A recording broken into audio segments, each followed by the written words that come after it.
So if you and I both know this tax code, why doesn't our CPA and financial advisor planner tell us this stuff? Very good question. In the United States, there are 1 million active attorneys in the United States. Only 4% are tax attorneys. A textbook tax attorney study in law school is called Scott and Asher on Trusts, 5th edition. 97% of the trusts sold out there. My mom and dad had this. Susie Orman talks about it on PBS television. The family trust or the living trust. There's nothing wrong with that. The only thing it's designed is to avoid probate, and then it dissolves when whoever started the trust passes away. This is what the super rich have to save taxes, keep their information private. All lawsuits become frivolous because you're worth nothing. I mean, if you try to sue me right now, I have $7 in my wallet. That's all I have. Everything else is in the trust. And then you leave a legacy for generations after generations. My parents set my two brothers and I up to succeed, but then it stopped. And that's when it got, the year after my parents passed away, that's when I got my big tax bill. I'm like, I got to do something better with this. You got to do something better. Yes. And there are a whole bunch of trusts out there, and a living trust is great if your goal is to avoid probate. A living trust is essentially a will that avoids probate. And I know a lot of properly structured living trusts do have spendthrift clauses in them, but it sounds like what you're saying is this trust is just strictly it's called the spendthrift trust. It doesn't just have a spendthrift clause. It's the trust itself. Well, the full name, if you want the full name, it's going to be very long. I do. It's irrevocable, so it goes from generation to generation. It's complex. It can hold money from day to day, week to week, month to month, year to year, decade to decade, century to century.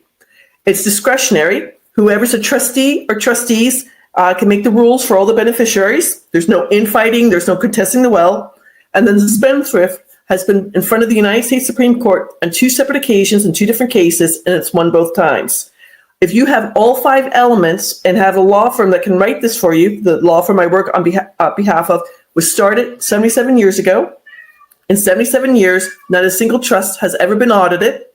Paul Benson was a Harvard law professor. Now his grandson and his great-grandson run the law firm, and they're so confident in what they do. If you get questioned by the IRS, they'll defend you free of charge. In 77 years, it's happened one time only, back in, I want to say 1978. One trust was questioned by a senior IRS agent. He went down to Houston where the law firm is, spent 5 hours in the boardroom, approved it, and then sent an unsolicited letter back to the law saying this is how he approved it. Do you remember when Donald Trump debated Hillary Clinton 12 years ago, and Hillary Clinton said to Donald Trump, you don't pay taxes, and he said, because he's smart? Yes. His father, Frank Trump, started the Spendthrift Trust in 1972 after Frank and Donald Trump got sued by the city of New York. Frank Trump, there's a newspaper article out there saying, I will never be sued again to do business in the state that I live in. That's why he started the trust. And that's very good because and that's one of the people that I know people saw in their heads when I asked, do you get upset when people find ways to avoid taxes? So and the way that avoid voluntary taxes, I always got to make sure to clarify that. And one thing that I say, because some people are just stubborn, right? They say not only do I not want wealthy people to avoid taxes, I'm okay with paying taxes myself because I'm a red-blooded American. My follow-up question is typically, do you feel that the government is spending your money wisely? Now, I don't care how red-blooded American you are. I can ask that question 100 times, and 100 times they're going to say, well, I don't think they're spending it wisely. And then my follow-up question to that is, well, if you could have the option, instead of giving it to people who you just admitted aren't spending it wisely, if you had the option to distribute those funds to your own charities, your own family, your own friends, people that you know that you need it, and you can manage it, steward of the money, and you can see the benefit right before your eyes, would you not prefer to do that? They usually say yes. If you don't mind me asking, where do you live? Jacksonville, Florida.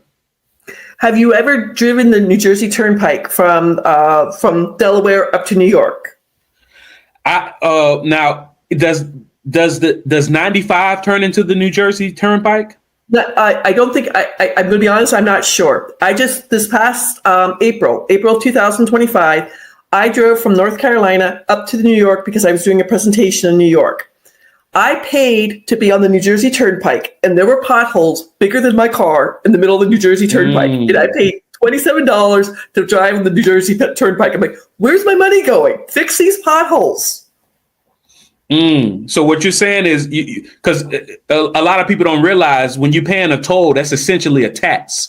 When you're paying for a professional license, that's essentially a tax. When you're paying for these things, that's a tax.